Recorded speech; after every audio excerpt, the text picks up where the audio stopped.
군 검찰 출신 김정민 변호사 다시 한번 연결해서 자세히 짚어보겠습니다. 예, 안녕하세요. 예, 안녕하세요, 변호사님. 예. 자, 조현천 전 기무사령관이 내가 이 문건 작성하라고 지시했다고 말을 한 것으로 뭐 지금 전원입니다만 전해지고 있는데 예. 왜 이런 얘기를 했다고 생각하세요? 그것도 일부 맞는 얘기겠죠. 네. 뭐 자기가 지시한 건 분명하니까. 그러면 그 추가로 하면 상부의 지시도 없었고 하부의 제안도 없이 오로지 내가 지시했다 이 얘기잖아요. 네. 그 얘기는 아니죠. 자기가 주요 역할을 했다는 건 분명하니까. 근데 이제 아무런 윗선의 지시 없이 내가 단독으로 했다. 네. 이렇게 해석되기는 좀 어려운 게 그 문건에 보면 그 향후 조치에 보면 네. 철저한 보안 대책 강구와 임무 수행 준비에 만전을 기하겠음 이런 표현이 있다고요. 이 표현이 뭡니까? 하명을 받아서 검토해서 보고해서 네. 이렇게 결재해 주시면 이대로 하겠습니다. 이거 아닙니까? 그래요. 그러면 조현천 전 기무사령관 얘기는 자기가 책임지겠다는 뜻으로 해석을 해야지. 예. 이 문건이 오로지 자기의 독단적 판단에 따라서 만들어졌다라고 해석하기는 좀 무리가 있는 거겠죠. 그냥 내가 짊어지고 가겠다. 그러니까 이제 이거는 그러면 꼬리 자르기가 아니라 그 머리 자르기네요. 그러면. 글쎄요, 그건 아직 수사가 뭐 진행돼봐야 알겠죠. 그래요. 그런데 여러 가지 정황으로 보면 네. 기무사령관 독단적으로 이것을 기획하고 했다는 거는 믿을 사람이 별로 없겠죠. 당장 지금 나오는 얘기가 뭐 그 중요 정책회의에서 이것을 검토했고 폐기됐다라는 건데 네. 폐기된 문건의 최후 문건이 만전을 기하겠다. 이 말이 안 되지 않습니까? 그래요. 그러면 폐기됐다면 네. 국민들 입장에서는 참 해피엔딩인데 좋은 일인데 네. 기무사에서 월권으로 검토를 했고 그걸 보고받은 국방장관께서 야 이러지 마 이거 안 돼 하고 폐기했다는 거 아니에요? 그럼 참 좋겠죠. 그런데 네. 기무가 작성한 문건이 그렇게 군에서 가볍게 처리될 일도 없고요. 네. 그렇다면 왜 여기에 만전을 기하겠음 이게 나왔겠습니까? 그러면 뭐 이거저거 그냥 애둘러 가지 말고요. 네. 그 윗선이 누굴까요, 변호사님? 누구로 추정하세요? 윗선을 추정하기에 앞서서 네. 적법한 윗선은 계속 말씀드리지만 황교안 당시 권한대행과 네. 그다음에 국방장관이죠. 한민구 두 분들이 정상 라인으로 지시했으면 타당한데 그런데 지금 드러나는 정황들을 보면 다들 몰랐다고 그래요. 둘 다. 한민구 장관도 지금 중요 정책회의를 끌고 들어가는 건 궁여지책에서 지금 하는 얘기거든요. 네. 그 얘기는 제가 느끼기에는 자기도 이거에 주동이 아니다라는 그런 저는 느낌을 받았어요. 그러니까 지금 한민구 전 장관 쪽에서 한 언론에 그 밝힌 내용에 따르면 이걸 보고를 받고 이런 일 없을 거다. 그러면서 그 자리에서 문건을 돌려줬다는 것 아니겠습니까? 한민구 전 장관 쪽에서 그렇게 주장을 했는데 자기가 지시를 냈다면 일단은 받아야 될 거 아닙니까, 문건을. 그렇죠. 그러니까 처음에 이 문건을 검토하게 된 계기도 설명이 안 되죠. 위수령에 관한 질문이 들어와서 거기에 대한 검토를 하다가 기무사령관이 그럼 제가 한번 검토해 보겠습니다. 라고 했다는 거 아닙니까? 앞뒤가 안 맞잖아요. 그러니까요. 이 문건의 향후 조치에 보면 마지막 멘트에 모든 게 달려 있다니까요. 철저한 보안 대책 강구와 임무 수행 준비에 만전을 기하겠습니다. 이 말은 당신으로부터 하명 받은 걸 내가 검토해서 이렇게 만들었습니다. 앞으로도 잘하겠습니다. 이런 뜻 아닙니까? 보안에 만전을 기하겠다. 보안 대책 강구화. 그러니까 비밀리에 이런 뜻이잖아요. 그렇기 때문에 그런데 장관이 이거를 지시하지 않았다면은 이게 이상하다는 얘기죠. 그래서 정상적인 지휘 라인이 아니다라는 의심을 갖는 거예요. 왜 그렇다면 이 부분에 대한 해명도 처음부터 일관되게 장관이 했어야 맞습니다. 내가 이러이러해서 지시했고 그래서 기무사령관이 검토했고 그래서 어떤 조치를 내가 취했고 그런데 그 사람도 참 난처한 듯한 그 언론에 나오는 걸 보면 지금 합참의장은 아예 나는 몰랐다고 해버리는 거고요. 국방부 장관도 지금 적극적으로 자기 주도하에 벌어진 일인데도 불구하고 이것도 아니고 저것도 아닌 이상한 해명을 하고 있잖아요. 그러면 언론 보도를 기초로 질문을 드리면 김관진 당시 안보실장의 그 개입 가능성은 어떻게 보세요? 저는 가장 그게 높지 않냐 이렇게 보는데요. 왜냐하면 여러 가지 이제 김관진 당시 안보실장의 군내 위치라는 게 전직 이제 국방부 장관을 하고 갔고 그 국방부 장관 시절에는 자기한테 이제 반기를 들었던 당시 기무사령관이 좌천되기까지 했단 말이죠. 네. 그 다다음으로 간 분이 조연천이고요. 그 두 사람은 어떤 관계예요? 김관진, 조연천 두 사람은 어떤 관계입니까? 그건 제가 자세히는 모르는데 육사로 아마 매우 가까운 사이라는 말들이 있어요. 그래서 뭐 조연천 전 기무사령관이 뭐 알짜배다라는 말도 있고, 근데 그건 제가 그런 정보까지는 모르겠는데 아무튼 간에 이 당시 안보실장의 위세가 대단했지 않습니까? 네네네. 그리고 사실상 대통령이 그때 이제 법적으로 권한 정지된 상태에서 그렇죠. 뭐 사드 문제랄지 이런 거를 자기가 나서서 뭐 이렇게 뭐 해가고 그랬다고 하더라고요. 네네. 그런 거 보면 사실상 권한 대행이 아니라 안보실장이 통수권을 행사하듯 한 거 아니냐. 그리고 이제 이 시나리오는 결국은 대통령이 탄핵이 기각돼서 다시 정치 권력을 어떻게 회복할 것인가에 대한 아이디어 차원에서 나온 거니까. 네네. 그 대책도 어떻게 보면 황교안 총리라는 분은 원래 이제 대통령 권한 대행은 대통령이 컴백하면 물러나야 맞아요, 그냥. 이게 계속 있을 수가 있는 게 아닙니다. 이게 한번 권한 대행을 했던 사람은 물러나는 거예요. 그렇다면은 그 향후 정국은 누가 주도하게 될 거냐, 이런 걸 보면, 그, 김관진 안보실장 라인에서 만들어졌을 가능성이 높지 않냐, 이렇게 보는 거예요.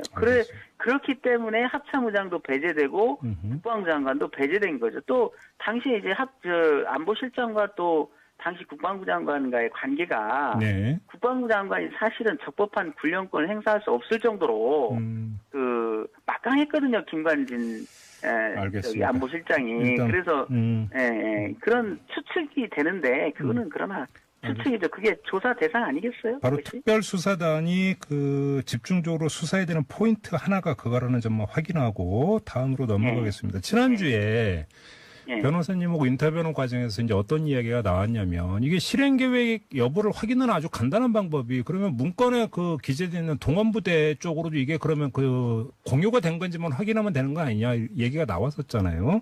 그렇죠. 관련해서 지금 문재인 대통령이 이 계엄령 검토 문건과 관련한 모든 부대의 모든 문서와 보고를 즉각 제출해 이렇게 요구를 그러니까 지시를 내렸습니다. 당연한 지시라고는 생각을 하는데 근데 좀 제가 궁금한 게요. 만약에 이 부대하고 무슨 모종의 이야기가 있었다고 한번 가정을 해보죠. 그러면 사실대로 전부 다 이렇게 그 보고를 하고 제출을 할까요? 그렇게 믿어도 되는 겁니까? 그것까지는 그 현재 군이 그렇게까지 막 나가는 군대는 아니죠. 그래요? 게다가 아마 대통령께서 그런 지시를 한 거는 역시 또 이 문건에 향후 조치에 보면 또 그게 있지 않습니까? 뭐냐면 본 대비 계획을 국방부 육본 등 관련 부대에 제공 그게 뭐예요? 이 문건을 내려보내서 이 문건에 따른 준비를 시키자. 이런 뜻 아니에요. 그러니까는 이것이 이제 이 문건이 폐기됐느냐 아니면 실행됐느냐는 것은 바로 여기에 달려 있는 거겠죠. 폐기됐다면 이제 한민국 국방장관 말대로 이런 이상한 계획을 왜 세웠어? 꾸짖고 폐기했다면 그냥 이걸로 끝난 거 아니겠어요? 그런데 이 최후 문구대로 만전을 기하겠다 했다면 이 문건을 내려보내서 준비를 시켰을 거 아닙니까? 그러게요. 여기에 자기들도 이 문건을 내려보내자라고 또 해놨고 그러다 보니까 그런 당연한 추측이 되는 거죠. 그러면 이 문서가 내려갔을 것이고 대응하는 세부 계획들을 각 부대들은 수립하지 않았겠느냐. 만약에 그게 안 됐다면은 이거는 이제 그들의 주장이 맞을 거고 다행인 거죠. 사실 이 문건이 예하부대까지 안 내려가고 장관이 꾸짖어서 마무리 지었다면 천만다행인 거죠. 그런데 여러 가지 정황으로 보면 그 말도 그 말들을, 언론에 나온 말들을 보세요. 이게 좀 말이 됩니까? 장관이라는 사람들이, 기무사령관이라는 사람들이 만들고, 야, 내가 해볼게요. 야, 이거 왜 이랬니? 이러고, 그만하자?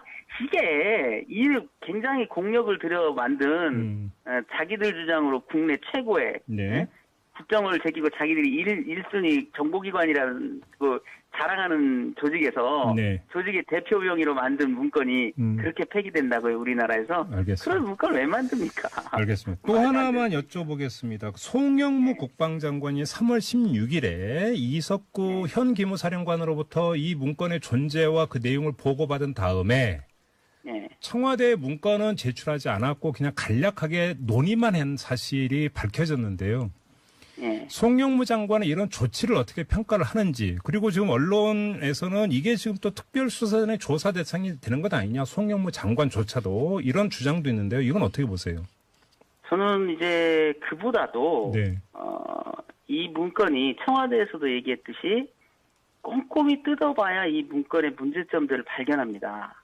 얼핏 봐서는 잘 모른다. 네, 얼핏 봐서는 잘 몰라요. 왜냐하면 합참의장이 아닌 육참총장을 계엄사령관으로 세운다는 것도 얼핏 보면 법령상 할 수도 있게 돼 있거든요. 근데 큰 문제가 없는 줄 알고 넘어간다고요? 네. 또 위수령 같은 경우도 이 문건에는 위수령을 어떻게든 이용해 먹으려고 하는 그 피눈물 나는 노력들이 보여요. 어떻게든 위수령을 살려보려고. 얼핏 보면 잘 몰라요. 예. 그리고 이런 문제점들은 누가 지적을 해줘야 되냐면 그래도 법률 전문가가 지적을 해줘야 됩니다. 네.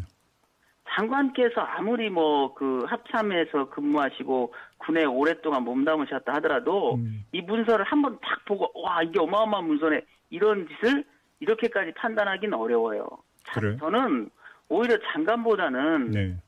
당시 기무사령관이 어떤 보고를 했냐라는 것을 저는 이해하기 힘들다라는 거예요. 왜냐하면 이게 현 상태에서 지금 특조단이 수사를 개시했지 않습니까? 잠깐만요, 변호사님. 잠깐만요. 네. 근데 지금 그 말씀에 따르면 송영무 장관이 그 보고받던 시점에서는 문제의 심각성을 잘 몰랐을 수도 있다라는 말씀으로 연결이 되는 것 같은데. 아니죠. 그게 아니고 당시 기무사령관이 그렇게 위중하게 보고를 하고 바로 그 점이죠. 안을 냈어야 되는 거죠. 제가 볼 때는 현 기무사령관이랑은 자기의 보관을 얘기해야 됩니다. 뭐냐면 이것을 내란 음모 또는 직권남용으로 입건해서 왜냐하면 그 권한이 있다니까요. 현 기무사령관한테. 네네. 공안 사건에 대한 수사권이 있으니까. 네. 입건해서 조사하겠습니다라고 보고했는지 아니면 이런 게 상당히 문제가 있다라고 보고했는지 네. 그것도 없이 그냥 문건만 던졌는지 그거에 따라서 사실은 국방부 장관보다도 네.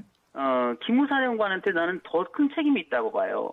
이 정도 지금 국민적 공분을 사서 지금 수사가 개시될 정도라면 네. 법률상으로는 바뀐 게 하나도 없어요. 지금 그 문건이 다만 국민들한테 공개됐느냐 안 됐느냐의 차이일 뿐이지 문건의 존재 자체는 그때도 존재했고 지금도 존재하고 글자 하나 바뀌지 않았잖아요. 네네. 그러면 그거에 대한 수사 책임자가 그것을 판단하지 못하고 입건하겠다라고 판단을 못했다면 그건 기무사령관이 오판한 거죠. 잠깐만요. 변호사님 이제 시간이 다 돼서 짧게 하나만 확인하고 마무리를 해야 될 것 같은데요. 근데 이제 우리가 상식적 추론에 따르면 그 기무사령관이 올해 3월 16일에 이 문제를 보고를 했다면 기무사령관도 여기에 상당한 문제의식을 느꼈기 때문에 보고를 했다고 추정을 하는 게 맞는 것 아닌가요?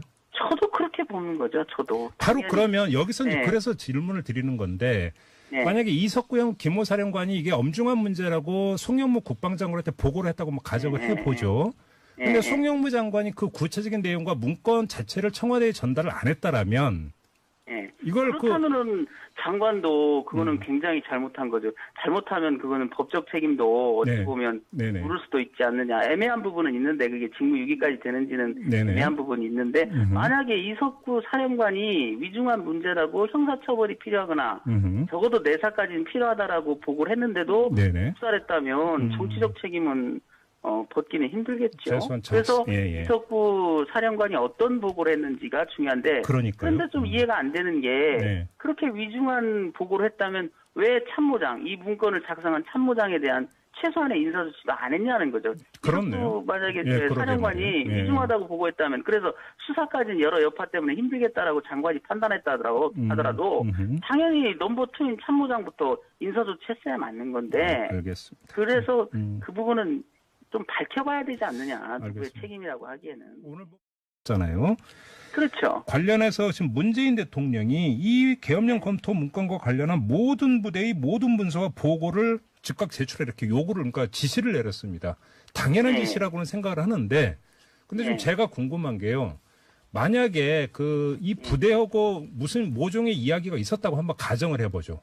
그러면 사실대로 전부 다 이렇게 그 보고를 하고 제출을 할까요? 그렇게 믿어도 되는 겁니까? 그것까지는 현재 군이 그렇게까지 막 나가는 군대는 아니죠. 게다가 아마 대통령께서 그런 지시를 한 거는 역시 또 이 문건에 향후 조치에 보면 또 그게 있지 않습니까? 뭐냐면 본 대비 계획을 국방부 육본 등 관련 부대에 제공 그게 뭐예요? 이 문건을 내려보내서 이 문건에 따른 준비를 시키자. 예. 이런 뜻 아니에요. 예, 예. 그러니까는 이것이 이제 이 문건이 폐기됐느냐 아니면 실행됐느냐는 것은 바로 여기에 달려 있는 거겠죠. 폐기됐다면 이제 한민국 국방장관 말대로 야 이런 이상한 계획을 왜 세웠어? 예. 꾸짖고 폐기했다면 그냥 이걸로 끝난 거 아니겠어요? 예. 그런데 이 최후 문구대로 만전을 기하겠다 했다면 이 문건을 내려보내서 준비를 시켰을 거 아닙니까? 그러게요. 여기에 자기들도 이 문건을 내려보내자라고 또 해놨고 네. 그러다 보니까 그런 당연한 추측이 되는 거죠. 그러면 이 문서가 내려갔을 것이고 대응하는 세부 계획들을 각 부대들은 수립하지 않았겠느냐. 만약에 그게 안 됐다면은 이거는 이제 그들의 주장이 맞을 거고 다행인 거죠. 사실 이 문건이 예하 부대까지 안 내려가고 장관이 꾸짖어서 마무리 지었다면 천만다행인 거죠. 그런데 네. 여러 가지 정황으로 보면 그 말도 그 말들을, 언론에 나온 말들을 보세요. 이게 좀 말이 됩니까? 장관이라는 사람들이, 예. 기무사령관이라는 사람들이 만들고, 야, 내가 해볼게요. 야, 이거 왜 이랬니? 이러고, 그만하자? 이게, 굉장히 공력을 들여 만든, 자기들 주장으로 국내 최고의, 네. 국정을 제끼고 자기들이 1순위 정보기관이라는 자랑하는 조직에서 네. 조직의 대표 병의로 만든 문건이 그렇게 폐기된다고요, 우리나라에서. 알겠습니다. 그런 문건을 왜 만듭니까? 알겠습니다. 또 하나만 여쭤보겠습니다. 송영무 국방장관이 3월 16일에 이석구 현 기무사령관으로부터 군 검찰 출신 김정민 변호사 다시 한번 연결해서 자세히 짚어보겠습니다. 예, 안녕하세요. 예, 안녕하세요, 변호사님. 예. 자, 조현천 전 기무사령관이 내가 이 문건 작성하라고 지시했다고 말을 한 것으로 뭐 지금 전원입니다만 전해지고 있는데 왜 이런 얘기를 했다고 생각하세요? 그것도 일부 맞는 얘기겠죠. 네. 뭐 자기가 지시한 건 분명하니까. 그러면 그 추가로 하면 상부의 지시도 없었고 하부의 제안도 없이 오로지 내가 지시했다 이 얘기잖아요. 네. 그 얘기는 아니죠. 자기가 주요 역할을 했다는 건 분명하니까. 근데 이제 아무런 윗선의 지시 없이 내가 단독으로 했다. 네. 이렇게 해석되기는 좀 어려운 게, 그 문건에 보면, 그 향후 조치에 보면, 네. 철저한 보안 대책 강구와 임무 수행 준비에 만전을 기하겠음 이런 표현이 있다고요.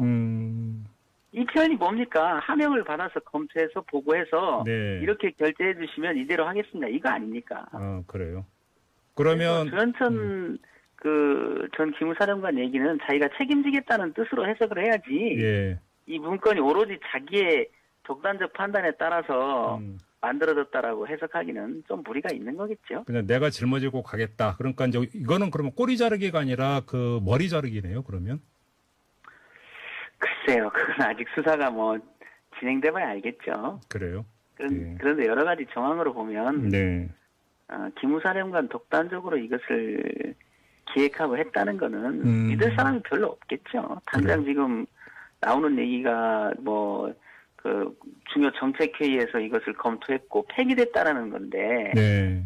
폐기된 문건의 최후 문건이 만전을 기하겠다. 이 말이 안 되지 않습니까? 그래요. 그러면 폐기됐다면 네. 국민들 입장에서는 참 해피엔딩인데 좋은 일인데 네. 기무사에서 월권으로 검토를 했고 그걸 보고받은 국방장관께서 야 이러지 마 이거 안 돼 하고 폐기했다는 거 아니에요? 그럼 참 좋겠죠. 그런데 기무가 작성한 문건이 그렇게 군에서 가볍게 처리될 일도 없고요. 네. 그렇다면 왜 여기에 만전을 기하겠음 이게 나왔겠습니까? 그러면 뭐 이거저거 그냥 애둘러 가지 말고요. 네. 그 윗선이 누굴까요, 변호사님? 누구로 추정하세요?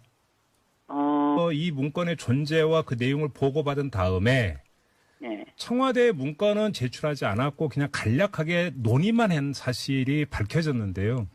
네. 송영무 장관은 이런 조치를 어떻게 평가를 하는지, 그리고 지금 언론에서는 이게 지금 또 특별수사단의 조사 대상이 되는 것 아니냐, 송영무 장관조차도 이런 주장도 있는데요. 이건 어떻게 보세요?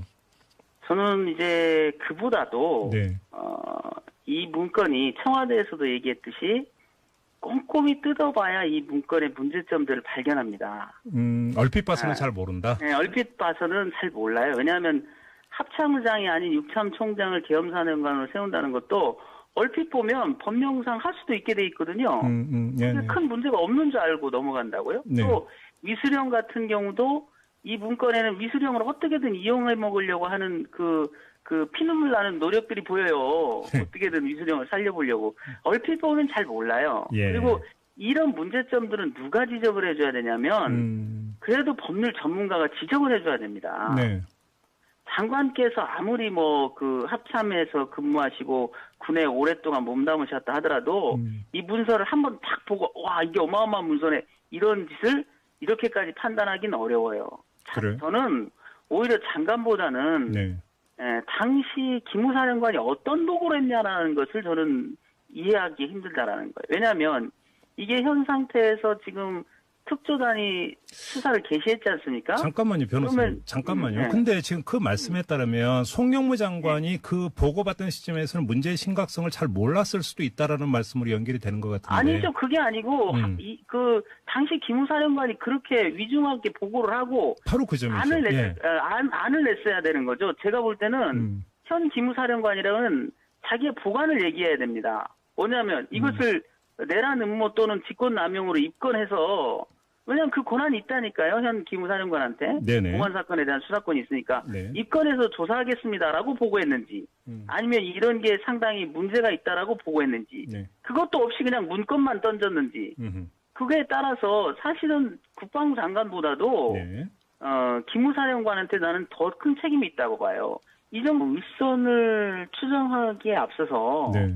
적법한 윗선은 계속 말씀드리지만 황교안 당시 권한대행과 네. 그다음에 국방부 장관이죠. 한민국 그분들이 정상 라인으로 지시했으면 타당한데 그런데 지금 드러나는 정황들을 보면 다들 몰랐다고 그래요. 둘 다. 한민국 장관도 지금 중요 정책 회의를 끌고 들어가는 건 궁여지책에서 지금 하는 얘기거든요. 네. 그 얘기는 제가 느끼기에는 자기도 이거에 주동이 아니다라는 그런 저는 느낌을 받았어요. 그러니까 지금 한민구 전 장관 쪽에서 한 언론에 그 밝힌 내용에 따르면 이걸 보고를 받고 아 이런 일 없을 거다. 그러면서 그 자리에서 문건을 돌려줬다는 것 아니겠습니까? 한민구 전 장관 쪽에서 그렇게 주장을 했는데 자기가 지시를 냈다면 일단은 받아야 될 거 아닙니까 문건을? 그렇죠. 그러니까 처음에 이 문건을 검토하게 된 계기도 설명이 안 되죠. 위수령에 관한 질문이 들어와서 거기에 대한 검토를 하다가 기무사령관이 그럼 제가 한번 검토해 보겠습니다. 라고 했다는 거 아닙니까? 앞뒤가 안 맞잖아요. 그러니까요. 이 문건의 향후 조치에 보면 마지막 멘트에 모든 게 달려 있다니까요. 철저한 보안 대책 강구와 임무 수행 준비에 만전을 기하겠습니다. 이 말은 당신으로부터 하명 받은 걸 내가 검토해서 이렇게 만들었습니다. 앞으로도 잘하겠습니다. 이런 뜻 아닙니까? 보안의 만전을 기하겠다. 보안 대책 강구화, 그러니까 비밀리에 이런 뜻이잖아요. 그렇기 때문에 그런데 장관이 이거를 지시하지 않았다면은 이게 이상하다는 얘기죠. 그래서 정상적인 지휘 라인이 아니다라는 의심을 갖는 거예요. 왜 그렇다면 이 부분에 대한 해명도 처음부터 일관되게 장관이 했어야 맞습니다. 내가 이러이러해서 지시했고 그래서 기무사령관이 검토했고 그래서 어떤 조치를 내가 취했고 그런데 그 사람도 참 난처한 듯한 그 언론에 나오는 걸 보면 지금 합참의장은 아예 나는 몰랐다고 해버리는 거고요. 국방부 장관도 지금 적극적으로 자기 주도하에 벌어진 일인데도 불구하고 이것도 아니고 저것도 아닌 이상한 해명을 하고 있잖아요. 그러면 언론 보도를 기초로 질문을 드리면 김관진 당시 안보실장의 그 개입 가능성은 어떻게 보세요? 저는 가장 그게 높지 않냐 이렇게 보는데요. 왜냐하면 여러 가지 이제 김관진 당시 안보실장의 군내 위치라는 게 전직 이제 국방부 장관을 하고 갔고 그 국방부 장관 시절에는 자기한테 이제 반기를 들었던 당시 기무사령관이 좌천되기까지 했단 말이죠. 그 다다음으로 간 분이 조연천이고요. 그 두 사람은 어떤 관계예요? 김관진, 조연천 두 사람은 어떤 관계입니까? 그건 제가 자세히는 모르는데 육사로 아마 매우 가까운 사이라는 말들이 있어요. 그래서 뭐 조연천 전 기무사령관이 뭐 알짜배다라는 말도 있고. 근데 그건 제가 그런 정보까지는 모르겠는데 아무튼 간에 이 당시 안보실장의 위세가 대단했지 않습니까? 그리고 사실상 대통령이 그때 이제 법적으로 권한정지된 상태에서 뭐 사드 문제랄지 이런 거를 자기가 나서서 뭐 이렇게 뭐 해가고 그랬다고 하더라고요. 그런 거 보면 사실상 권한대행이 아니라 안보실장이 통수권을 행사하듯 한 거 아니냐. 그리고 이제 이 시나리오는 결국은 대통령이 탄핵이 기각돼서 다시 정치 권력을 어떻게 회복할 것인가에 대한 아이디어 차원에서 나온 거니까 네네. 그 대책도 어떻게 보면 황교안 총리라는 분은 원래 이제 대통령 권한대행은 대통령이 컴백하면 물러나야 맞아요, 그냥. 이게 그 계속 있을 수가 있는 게 아닙니다. 이게 한 번 권한대행을 했던 사람은 네. 물러나는 거예요. 그렇다면은 그 향후 전국은 누가 주도하게 될 거냐 이런 걸 보면 네. 그 김관진 안보실장 라인에서 만들어졌을 가능성이 높지 않냐 이렇게 보는 거예요. 그렇기 때문에 합참의장도 배제되고 국방장관도 배제된 거죠. 또 당시에 이제 안보실장과 또 당시 국방부 장관과의 관계가 네. 국방부 장관이 사실은 적법한 군령권을 행사할 수 없을 정도로 그 막강했거든요. 김관진 저기 안보실장이. 그래서 그런 추측이 되는데 그거는 그러나 추측이죠. 그게 조사 대상 아니겠어요? 바로 그것이? 특별수사단이 그 집중적으로 수사해야 되는 포인트 하나가 그거라는 점만 확인하고 다음으로 넘어가겠습니다. 지난주에 변호사님하고 인터뷰하는 과정에서 이제 어떤 이야기가 나왔냐면 이게 실행 계획 여부를 확인하는 아주 간단한 방법이 그러면 문건에 그 기재되어 있는 동원부대 쪽으로도 이게 그러면 그 공유가 된 건지만 확인하면 되는 거 아니냐 얘기가 나와서